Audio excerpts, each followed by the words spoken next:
ఓం నమ శివాయ. అందరికీ నమస్కారం అండి. రేపు శుక్రవారం, అష్టమి, ఆషాఢ మాసంలో చివరి శుక్రవారం. ఎంతో పవిత్రమైన రోజు కాబట్టి మీరు గుమ్మం దగ్గర ఇది చల్లితే చాలు, మీకున్నటువంటి అష్టదరిద్రాలన్నీ పోతాయి. అష్టలక్ష్మిలు మీ ఇంట్లోకి అడుగుపెట్టి దిష్టి వేసుకుని అలా కూర్చుంటారండి. అష్టమి అంటేనే 8. లక్ష్మీదేవికి ఎంతో ఇష్టమైన సంఖ్య అండి. అందుకే అష్టలక్ష్ములు అంటారు. లక్ష్మీదేవి డబ్బుల మూటతో మీ ఇంట్లో అడుగు పెడుతుంది. అలాగే మీకు ఐశ్వర్యాన్ని ఇస్తుంది. మీ సంపాదన కూడా పెరుగుతుంది. గుమ్మం దగ్గర ఎవరైతే ఇది చల్లుకుంటారో వారి ఇంట్లో ఉండే కష్టాలన్నీ కూడా పోతాయి. వారికి అద్భుతమైన ఫలితాలు కూడా వస్తాయి అని పురాణాలు కూడా చెప్తూ ఉన్నాయి. శాస్త్రాల ప్రకారం ఈ పరిహారం ముఖ్యంగా గుమ్మం దగ్గర శుక్రవారం పూట ఆచరిస్తే చాలా మంచిది అని. ఆ తర్వాత మీకున్న కష్టాలన్నీ తీరిపోతాయి. ఇలా చేయడం వల్ల మన ఇంట్లో ఉండే కొన్ని రకాల కష్టాలు కావచ్చు, బాధలు కావచ్చు, చాలా వరకు కూడా మనల్ని ఇబ్బంది పెడుతూ ఉంటాయి. అలాంటి వాటి నుంచి కూడా మీరు బయటపడతారండి. అసలు గుమ్మం దగ్గర ఏం చల్లాలి అనేది ఇప్పుడు ఈ వీడియో ద్వారా మనం వివరంగా తెలుసుకుందామండి. అలాగే ఈ వీడియో మీరు పూర్తిగా చూడండి. అప్పుడే మీకు మేమేం చెప్తున్నాం అనేది కూడా పూర్తిగా అర్థమవుతుందండి. శుక్రవారం గుమ్మం దగ్గర ఇది చల్లడం వల్ల మీకు చాలా అద్భుతమైన అదృష్టం అనేది కలిసి వస్తుంది. మీకు చాలా అద్భుతమైన ఫలితం వస్తుంది. కాబట్టి శుక్రవారం రోజున సూర్యోదయానికి ముందే నిద్ర లేచి ఇల్లు వాకిలి శుభ్రం చేసుకోండి. అలాగే ఇంటిని క్లీన్ చేసేటప్పుడు ఉప్పు పసుపును కలిపి నీటితో ఇంటిని క్లీన్ చేసుకోవడం చాలా మంచిదండి. ప్రతి శుక్రవారానికి ఒకసారి మీరు ఇల్లు నీట్గా క్లీన్ చేసుకునే నీళ్ళల్లో కల్లుప్పును గుప్పెడ వేసుకుని ఇల్లు క్లీన్ చేసుకుంటే చాలండి. సగం దరిద్రం ఆ నీళ్ళతోనే పోతుంది. మన ఇంట్లో ఉండే మనకు తెలియకుండా ఉండే నకారాత్మకమైన శక్తులు ఏవైతే ఉన్నాయో అవన్నీ కూడా బయటికి వెళ్ళిపోతాయండి. చూచిగా స్నానం కార్యక్రమాలు పూర్తి చేసుకుని ఉతికిన బట్టలు ధరించండి. నల్లటి వస్త్రాలను శుక్రవారం రోజు అస్సలు ధరించకండి. ఆ తర్వాత గుమ్మానికి పసుపు రాసి కుంకుమలతో బొట్టు పెట్టి గుమ్మం పైన గీతల ముగ్గులు వేయాలి. ఆ తర్వాత ఇంట్లో పూజ చేసుకుంటే సరిపోతుంది. లక్ష్మీదేవి పటాన్ని నిండుగా శుక్రవారం రోజు ఎర్రటి పుష్పాలతో అలంకరించండి. ఇలా అలంకరిస్తే గనక లక్ష్మీదేవి చాలా ఇష్టపడుతుందని మనకు పురాణ గ్రంథంలో కూడా చెప్పబడి ఉంది. అందుకే మీరు గుమ్మానికి ఎంత చక్కగా అలంకరిస్తారో లక్ష్మీదేవి చిత్రపటానికి కూడా అంతే చక్కగా అలంకరించుకోవాలి. ఎందుకంటే మన గుమ్మానికి పసుపు రాసి కుంకుమలతో బొట్లు పెట్టి అలాగే పుష్పాలు కూడా కొంతమంది అటు ఇటు పెట్టుకుంటూ నిండుగా కలకల్లాడుతూ ఉంటుంది. అలాగే లక్ష్మీదేవి చిత్రపటానికి కూడా మనం నిండుగా అలంకరించుకోవాలి. అమ్మవారికి చక్కని ఎర్రటి పుష్పాలు పెట్టేసి కొబ్బరికాయ కొట్టడం, దీపారాధన చేయడం, అరటి పండ్లు నైవేద్యంగా పెట్టడం, కుంకుమ పసుపుతో బొట్లు పెట్టడం, ఇవన్నీ కూడా చెయ్యాలండి. ఎప్పుడైనా సరే ఇంట్లో ఆడవారు చేతు నిండా గాజులు, నుదుటిన బొట్టు, కుంకుమ ధరిస్తే సగం లక్ష్మీదేవి మీలోనే ఉంటుందండి. ఎప్పుడు కూడా ఆడవారు మొహంలోని కలకల్లాడుతూ ఉంటుంది. అప్పుడు ఆ రోజున లక్ష్మీదేవి వాళ్ళ ఇంట్లోనే దిష్టి వేసుకొని కూర్చుంటుంది. ఇలా చేస్తే లక్ష్మీదేవి ఆ ఇంటిని అస్సలు వదలదండి. ఆ ఇంట్లో దిష్టి వేసుకుని అలా కూర్చుంటుంది. మనకు కావాల్సినంత ఐశ్వర్యం ఇస్తుంది అని చెప్పవచ్చు కూడా. అందుకే ఈ వీడియోలో చెప్పిన విధంగా లక్ష్మీదేవిని చక్కగా నిండుగా అలంకరించుకోండి. మీరు కూడా నిండు ముత్తైదులాగా కలకల్లాడుతూ ఉండండి. తులసి కోట దగ్గర కూడా పూజ చేసుకోవాలండి. తులసి కోటకి నీటిని సమర్పించడం, దీపం పెట్టడం, అరటి పనులు నైవేద్యంగా పెట్టడం, ముఖ్యంగా తులసి కోట దగ్గర ప్రతి శుక్రవారం పూజ చేసుకుంటే చాలా మంచిదండి. ఎవరైతే ఈరోజు తులసి కోట దగ్గర నమస్కారం చేసి ప్రదక్షిణ చేస్తారో అలాంటి వాళ్ళకి చాలా మంచి అనేది జరుగుతుంది. అలాగే చాలా అద్భుతమైన ఫలితం కూడా వస్తుంది. మనకు ఐశ్వర్యం కూడా ఇస్తుందండి. ఆవు నెయ్యి దీపం చాలా శేషకరం. ఆవు నెయ్యితో దీపం పెట్టడం వల్ల లక్ష్మీదేవి అనుగ్రహం కలుగుతుంది. అమ్మవారి యొక్క కృప కటాక్షాలు కూడా మనకు కలగడానికి అవకాశం ఉంటుంది. కాబట్టి రేపు శుక్రవారం రోజున మర్చిపోకుండా ఇలా ఆవు నెయ్యితో గనక దీపం పెట్టుకోండి. చాలా మంచిదండి. ఆ తల్లి చల్లని చూపు మీ మీద ఉంటుంది. అలానే ఒకవేళ పెట్టక లేకపోతే నార్మల్గా అయినా సరే నువ్వుల నూనెతో అయినా సరే దీపారాధన చేసుకోవచ్చు. దీపారాధన అలా చేసుకుంటే సరిపోతుంది. లక్ష్మీదేవికి కొబ్బరికాయ అంటే చాలా ఇష్టం. శుక్రవారం రోజున ఇంట్లో కొబ్బరికాయ కొడితే గనక లక్ష్మీదేవి ఆ కొబ్బరికాయ నివేదనగా అవుతుంది. కాబట్టి ప్రతి ఒక్కరు కూడా ఎప్పుడైనా సరేనండి అలా నివేదన అవ్వడంతో పాటు మనకి అద్భుతమైన ఫలితం కూడా వస్తుంది. అందుకే చాలామంది శుక్రవారం కొబ్బరికాయ కొడుతూ ఉంటారు. అలా కొబ్బరికాయ కొట్టిన తర్వాత ఒక అరటిపండు కానీ చిన్న బెల్లం ముక్కను కానీ నైవేద్యంగా పెట్టాలి. దీపం పెట్టిన తర్వాత ఇలా ఒకటే నివేదన చేయకూడదండి. దీపాలను తగ్గట్టుగా ఏదైనా సరే నైవేద్యంగా పెట్టాలి. బెల్లం కానీ అరటి పండ్లు కానీ ఫ్రూట్స్ కానీ ఏదైనా సరే ఖచ్చితంగా నైవేద్యం అనేది పెట్టాలి. చిన్న బెల్లం ముక్క పెట్టినా చాలండి. ఆ తల్లి చల్లని చూపు మీ కుటుంబం పైన కనక వర్షం కురిపిస్తుందండి. అయితే ఈ పరిహారం ఏంటంటే సంధ్యా సమయంలో మాత్రమే చేయాలండి. ఆ సమయంలో లక్ష్మీదేవి భూమిపైన సంచరిస్తూ ఉంటుంది కాబట్టి ఆ సమయంలో గనక ఈ పరిహారం ఆచరించడం వల్ల మంచి రిజల్ట్ ఉంటుంది. ఆ రిజల్ట్ మీ కళ్ళతో చూసి మీరే ఆశ్చర్యపోతారండి. అందుకే శుక్రవారం రోజున సాయంత్రం సంధ్యా సమయంలో 6 గంటల సమయంలో ఈ పని చేసి చూడండి.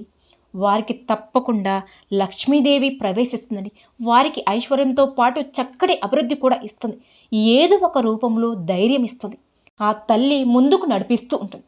అలాగే వారికి యొక్క సంపాదన పెంచడానికి కూడా ఆ తల్లి మనకు ఎంతో ప్రోత్సాహాన్ని కల్పిస్తుంది. కాబట్టి ఎవరికైతే లక్ష్మీదేవి అనుగ్రహం లేదు, మాకు అస్సలు సంపాదన పెరగడం లేదు, మాకు అసలు అమ్మవారి అనుగ్రహం అనేది అస్సలు కలగలేదు అని బాధపడితే వారు అందరూ కూడా రేపు అష్టమి రోజున ప్రతి ఒక్కరు కూడా ఒక్కసారి ఈ పరిహారం చేసి చూడండి. ఖచ్చితంగా ఇంటి పరంగా కూడా కొన్నిసార్లు ఇబ్బందులు ఉంటాయండి. కొన్నిసార్లు ఏంటంటే మనం ఆర్థికంగా చాలా బాధపడిపోతూ ఉంటాం. అలాంటప్పుడు గుమ్మం దగ్గర కనుక ఇది ఒక్కటి చల్లడం వల్ల ఏంటంటే గుమ్మం అనేది ఎంతో ముఖ్యమైనదండి. మన ఇంట్లో దేవుడు పటాల దగ్గర అంటే మనకి దేవుడు ఎంత ముఖ్యమో ఇంటికి గుమ్మం మెయిన్ డోర్ కూడా అంతే ముఖ్యమండి. మనం ఎప్పుడైనా సరే మన ఇల్లు కలకల్లాడుతూ ఉంటే ఆ ఇంట్లో లక్ష్మీదేవి మాత్రం తిరుగుతూనే ఉంటుందండి. కాబట్టి ఇదొక్కటి చల్లడం వల్ల మీకు చాలా మంచి అనేది జరుగుతుంది. ఎప్పుడు కూడా అండి మన దేవుడికి ఎంత శుభ్రంగా నీట్గా అందంగా అలంకరించుకుంటామో మన ఇంటి గుమ్మం కూడా అంతే అలంకరంగా చేసుకుంటే చాలా మంచిది. అద్భుతమైన ఫలితాలు అయితే వస్తాయి. రేపు శుక్రవారం రోజున అష్టమి రోజున గుమ్మం దగ్గర ఏం చెయ్యాలి అంటే ఒక చిన్న గ్లాస్ తీసుకొని బౌల్ అయినా సరే ఏదైనా సరే ఒక గ్లాస్ తీసుకొని అందులో 2 స్పూన్లు పచ్చిపాలు పోయండి. అందులో చిటికుడు కుంకుమను పసుపును కూడా వేయాలి. ఇలా వేసిన తర్వాత 5-6 చుక్కుల అత్తరు పోయండి. లేదంటే రోజు వాటర్ అయినా పర్వాలేదండి. ఏది అందుబాటులో ఉంటే అవి 5-6 చుక్కలు వేయండి. అలానే గులాబీ రేకులు అవి కూడా 8 వేసుకుని అదంతా కూడా పాలలో కలిపేసి ఆ తర్వాత గుమ్మం దగ్గర జలకరించాలి. అంటే ఇటు అటు 2 చుక్కలు, అటు ఇటు అంటే కుడివైపు ఎడమవైపు 2 చుక్కలు, మధ్యలో 2 చుక్కలు జలకరిస్తే సరిపోతుంది. ఇలా ఆ పాలను గుమ్మం దగ్గర మనం జలకరించడం వల్ల, ఇలా చల్లడం వల్ల అందులో కొన్ని వస్తువులు కలిపాం కదండి, అవేంటంటే ఇంకా పవిత్రంగా మారి మనకు అద్భుతమైన రిజల్ట్ అనేది తెచ్చి పడతాయి. మన జీవితాన్ని మార్చేస్తాయండి. గుమ్మం లక్ష్మీదేవితో సమానం కాబట్టి మనకు అంతా కూడా మంచిగా జరిగేలాగా చేస్తాయి. ఏదైనా సరే గుమ్మంలోనే మనకి రావాలి, కలిసి రావాలి. కాబట్టి ప్రతి ఒక్కరు కూడా గుమ్మం దగ్గర ఈ పరిహారం చూడండి. చాలా వరకు కూడా మనకు ఐశ్వర్యం కలగజేస్తాయండి. కాబట్టి గుమ్మం దగ్గర ఇలా చల్లండి. ఇలా చల్లడం వల్ల మంచి ఫలితం అయితే ఉంటుంది. కుంకుమ, పసుపు మంగళకరమైనవి, చాలా శుభకరమైనవి కూడా, శుభాన్ని కూడా సూచిస్తాయండి, అశుభాలను కూడా దూరం చేస్తాయి. కాబట్టి ఎంతో పవిత్రమైన వస్తువులు. అలాగే అత్తరు ఏంటంటే సుగంధభరితమైన పరిమళాన్ని, అంటే లక్ష్మీదేవికి చాలా ఇష్టం. మీకు ఇంట్లో లక్ష్మీదేవి అడుగు పెడుతుంది. అలానే సంధ్యా సమయం 5:30 నుంచి 6 గంటల ఈ మధ్యలో ఇంట్లో చీపురుతో ఊడ్చకూడదు. అలానే గుమ్మాన్ని అస్సలు తొక్కకూడదండి. అలానే నార్మల్గా శుక్రవారం అనే కాదండి, మిగతా వారాల్లో కూడా గుమ్మంపై కూర్చోవడం, నిద్రించడం, తొక్కడం ఇలాంటివి అస్సలు చేయకూడదు. గుమ్మాన్ని ఎప్పుడు కూడా శుభ్రంగా ఉంచుకోవాలి. ఎవరైనా మన ఇంటికి వచ్చి ఏదైనా ఇచ్చేటప్పుడు మనం లోపల నుండి వారికి బయట ఉండి ఏది కూడా మనం గుమ్మం పై నుంచి తీసుకోకూడదు, ఇవ్వరాదండి. మీరైనా బయటికి వచ్చి ఆ వస్తువును తీసుకోవాలి. లేదంటే కనుక వారినైనా సరే లోపలికి వచ్చి ఇవ్వమని చెప్పాలి. ఇలా తీసుకోవాలి, కానీ గుమ్మంపై నుంచి తీసుకోరాకూడదు. అలానే గుమ్మంపై కూర్చొని తినడం, ఏడవడం, తల గుమ్మంపై పెట్టుకొని పడుకోవడం ఇలాంటివి చేస్తే ఆ ఇంట్లో లక్ష్మీదేవి అస్సలు నివసించదండి. దరిద్రం కూడా ఆ ఇంటిని వదిలి వెళ్ళిపోతుంది. అందుకే గుమ్మాన్ని ప్రతి ఒక్కరూ పవిత్రంగా పూజించండి.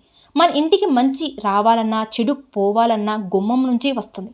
కాబట్టి గుమ్మాన్ని ఎంత చక్కగా మనం పూజించుకుంటామో అంత మంచి మనకు చేకూరుతుందనే విషయాన్ని గుర్తుపెట్టుకోండి. ఎప్పుడైనా సరే మీ గుమ్మాన్ని పచ్చగా కళ్ళకళ్ళాడుతూ చూసుకోండి. కాబట్టి ఇలా నియమాలతో ఆచరించుకోండి. అలాగే శుక్రవారం రోజున గుర్తుపెట్టుకోండి, పాత బట్టలు, చిరిగిన బట్టలు వేసుకోరాదు. అలా పాత బట్టలు వేసుకుని ఇంట్లో మనం తిరుగుతూ ఉంటే కనుక, అంటే చాలా వరకు కూడా నైటీలు వేసుకొని తిరుగుతూ ఉంటారండి. అందరూ కాదండి, కొంతమంది. ఇంట్లో ఎప్పుడైనా సరే ఇంట్లో ఆడవాళ్ళు మంచిగా కలకల్లాడుతూ తిరగాలి. అలా చేస్తే లక్ష్మీదేవి మన ఇంట్లో ఉంటుంది. అలా కాకుండా చిరిగిపోయిన బట్టలు ధరిస్తూ అలా ఉంటే ఆ ఇంట్లో లక్ష్మీదేవి ఇంట్లోకి రానే రాదండి. ఎందుకంటే ఇలా చేయకూడదు అని మనకు శాస్త్రాల్లో కూడా చెప్పి ఉన్నారు. అందుకే ఆ తల్లి లక్ష్మి మనకు ఐశ్వర్యం ఇస్తుంది, అలాగే సంపాదన కూడా ఇస్తుంది. ఉన్న దాంట్లోనే మనం సర్దుకుపోవాలండి. కొంతమంది ఏంటంటే మరీ లేని వాళ్ళలాగా మా దగ్గర ఏమీ లేనట్టుగా ఉంటారు. అలాగే పాత బట్టలు, చినిగిన బట్టలు వేసుకోవడం ఇలాంటివి చేస్తూ ఉంటారు. ఇలా అస్సలు చేయకూడదని. అలా చేస్తే మీకు దైవ అనుగ్రహం కలగదు. ఆ తర్వాత మనకి ఇంకా పేదరికంలోనే పడిపోతూ ఉంటాం. కాబట్టి అలా చేయకండి. మామూలుగా మనం దగ్గర ఉన్నవో కొత్తవో వేసుకోవాలని కాదు, ఉన్న వాటిలో ఉతికిన బట్టలు నీట్గా పరిశుభ్రంగా ఉతికిన బట్టలు వేసుకుంటే చాలా మంచిది.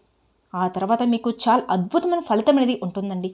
మన ఇంటిని ఎప్పుడైతే శుభ్రంగా ఉంచుకుంటామో అప్పుడే లక్ష్మీదేవి మన ఇంట్లో ఉంటుంది. ఎక్కడ వస్తువులు అక్కడ పెడుతూ ఇంటి శుభ్రంగా లేకపోతే మీరు ఎన్ని పూజలు చేసినా సరే ఆ ఇంట్లో లక్ష్మీదేవి ఉండదండి. కాబట్టి మీ ఇంటిని ఎంత పరిశుభ్రంగా ఉంచుకుంటారో లక్ష్మీదేవి మీ ఇంట్లో ఉంటుంది. అప్పుడు ఆ ఫలితాన్ని చూసి మీరే ఆశ్చర్యపోతారండి. ఇక ఆ తర్వాత రేపు శుక్రవారం కదండి, మర్చిపోకుండా ఆవుకు ఈ 2 కలిపి పెట్టండి. అలా పెడితే మీకు ఇంకా మంచి ఫలితాలు వస్తాయి. అప్పులన్నీ కూడా తీరిపోతాయండి.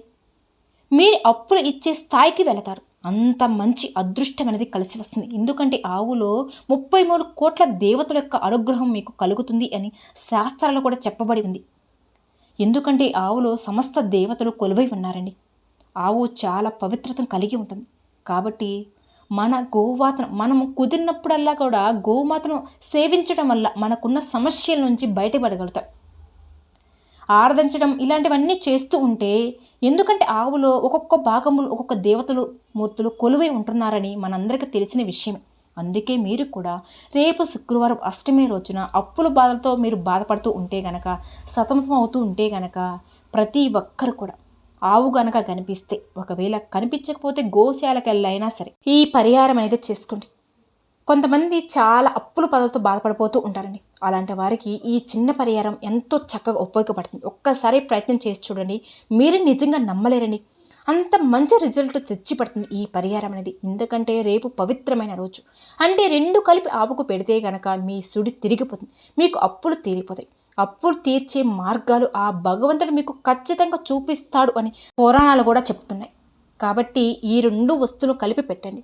శుక్రవారం రోజున ఖచ్చితంగా ఆవును కూడా మనం పూజించాలి. అంటే ఆవుకు నమస్కారం చేసుకోవడం, ఆవు మన ఇంటి దగ్గరకు వస్తే ఆహారం పెట్టడం, ఇలాంటివి చేసుకుంటూ ఉంటే చాలా మంచిదండి. అలాగే ఆవుకు కొన్ని ముఖ్యమైన ఆహారం పదార్థాలు పెడితే మన జీవితంలో ఉండే కొన్ని రకాల సమస్యలు అనేవి పోవడానికి అవకాశం అనేది కూడా ఉంటుంది.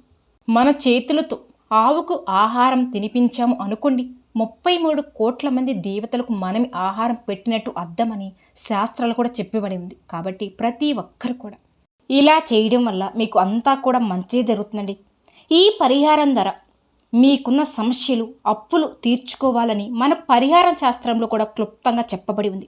ఇలా శుక్రవారం రోజున చేసుకుని మంచి ఫలితాలు పొందండి. ముఖ్యంగా ఆవు దగ్గరికి వెళ్ళిన వెంటనే ఆహారం పెట్టకూడదండి. ముందుగా మనం ఆవుకి మనస్ఫూర్తిగా నమస్కారం చేసుకోండి. ఒక దైవానికి నమస్కారం ఎలా చేసుకుంటామో అలానే నియమ నిష్టలతో ఆవుకు కూడా మనం నమస్కారం అనేది చేసుకోవాలి. ఆవు మీ ఇంటికి వచ్చినా సరే ముందుగా నమస్కారం చేసుకోండి. మా అప్పులు తీరాలని చెప్పుకొని ఆ తర్వాత అందరి ఇళ్లలో బియ్యం పిండి అనేది ఉంటుంది కదండి, ఆ బియ్యం పిండి తీసుకుని దానికి ఒక చిన్న ముద్దలాగా చేసుకోండి. అలా అందులో బెల్లం నీళ్లు కలపాలండి. లేదంటే బెల్లాన్ని చిన్న చిన్న ముక్కలుగా అయినా చేసి అందులో కలపండి. అలా కలిపితే శుద్ధి అయిపోతుందండి. ఇక్కడ ఇది గుర్తుపెట్టుకోండి, బెల్లం దేవతలకు దేవులకు నివేదన అవుతుంది, మనందరికీ తెలిసిందే. కాబట్టి బెల్లం చాలా శుద్ధి అయిన పదార్థం అండి, చాలా తీపి పదార్థం. బెల్లం చాలా శక్తివంతమైంది. బెల్లం ద్వారా మనం ఏది చేసుకున్నా కానీ మనకు బాగా కలిసి వస్తుంది. బెల్లం డైరెక్ట్గా భగవంతుడికి నివేదన చేసినా స్వీకరిస్తాడండి. కాబట్టి ఆ భగవంతుడు మనం పెట్టిన ఆహారాన్ని ప్రసాదంగా స్వీకరించే అవకాశం ఎక్కువగా ఉంటుంది. కాబట్టి ప్రతి ఒక్కరు కూడా ఆవు కనుక కనిపిస్తే, ఆవు కనుక మీ ఇంటి దగ్గరికి వస్తే బియ్యం పిండిలో ఈ శక్తివంతమైన బెల్లం కూడా శుద్ధి అయిన పదార్థాన్ని ఖచ్చితంగా అది దైవానికి చేరుతుంది. ఇలా ఈ 2 కలిపి మనం అప్పు తీరాలని చెప్పి ముద్దలాగా చేసి ఆవు దగ్గరికి వెళ్ళి ఆవుకు నమస్కారం చేసుకొని ఆవు చుట్టూ కూడా 3 ప్రదక్షిణలు చేసుకుంటే సరిపోతుందండి. ఎప్పుడైనా సరే మీకు ఒకవేళ ఎక్కడికైనా మనం వెళ్ళే మార్గం మధ్యలో అయినా సరే ఆవు కనిపిస్తే గనక ఆవును వెనక భాగం తాకి నమస్కారం చేసుకుని 3 ప్రదక్షిణలు చేస్తే చాలండి. 33 కోట్ల దేవతలకు ప్రదక్షిణ చేసినట్లే అవుతుంది. అలానే శుక్రవారం బెల్లం బియ్యం పిండితో పాటు మీరు తోటకూరను కూడా పెట్టుకోవచ్చు, పచ్చగడ్డి కూడా పెట్టుకోవచ్చు, క్యారెట్ని కూడా పెట్టుకోవచ్చు. మీకు అంటే టమాటో, కీరదోస ఏదైనా సరే శుక్రవారం రోజున ఇలా ఆవు గనక కనిపిస్తే ఇలా రకరకాలుగా మీకు తోచిన విధంగా ఆవుకి ఆహారం పెడితే చాలండి. 33 కోట్ల దేవతల యొక్క అనుగ్రహం అనేది మీపై పుష్కలంగా ఉంటుందండి. ఇక ఎటువంటి అప్పులు ఉన్నా సరే మీకు అప్పుల సమస్య నుంచి ఇట్టే బయటపడతారు. మీకు ఉద్యోగంలో ప్రమోషన్స్ రావట్లేదు అని బాధపడుతున్నట్లయితే గనక ఈ 2 ఆవుకు తినిపిస్తే చాలండి. అలానే పెళ్ళి కాని వాళ్ళు, వివాహం కాలేదని బాధపడేవారు, సంతానం లేదని బాధపడేవారు 5 వారాల పాటు ఖచ్చితంగా చేయాలి. ఒక 3 నుండి 5 టమాటాలు ఆవుకి పెడితే ఖచ్చితంగా వివాహం ప్రాప్తి కలుగుతుంది. కుజదోషం పోతుంది. మీరు మంచి శుభవార్తలు కూడా వింటారండి. లక్ష్మీదేవి అనుగ్రహంతో పాటు 33 కోట్ల మంది దేవతల అనుగ్రహం కూడా మీకు కలుగుతుంది. కాబట్టి ఇలా అప్పుల బాధలతో, ఉద్యోగం లేనని బాధపడేవాళ్ళు, అన్ని రకాలుగా బాధపడేవారు, వివాహం కాలేదని, సంతాన ప్రాప్తి కలగలేదని బాధపడేవారు అందరూ కూడా ఆవు గనక కనిపిస్తే గోసేవ చేస్తే చాలండి. ఖచ్చితంగా 33 కోట్ల దేవతల అనుగ్రహం మీకు ఉంటుంది. ఖచ్చితంగా మీకున్న సమస్య నుంచి బయటపడతారు. కాబట్టి ఈ విధంగా చేయండి. లక్ష్మీదేవి యొక్క కరుణ కటాక్షాలు పొందండి. చూసారు కదండి, ఈ వీడియో కనుక మీకు నచ్చినట్లయితే ప్లీజ్ లైక్ చేయండి. అలానే మన ఛానల్ని కూడా కొత్తగా చూసే వాళ్ళైతే దయచేసి మన ఛానల్ కూడా సబ్స్క్రైబ్ చేసుకోండి. ఓం శ్రీ మాత్రే నమః.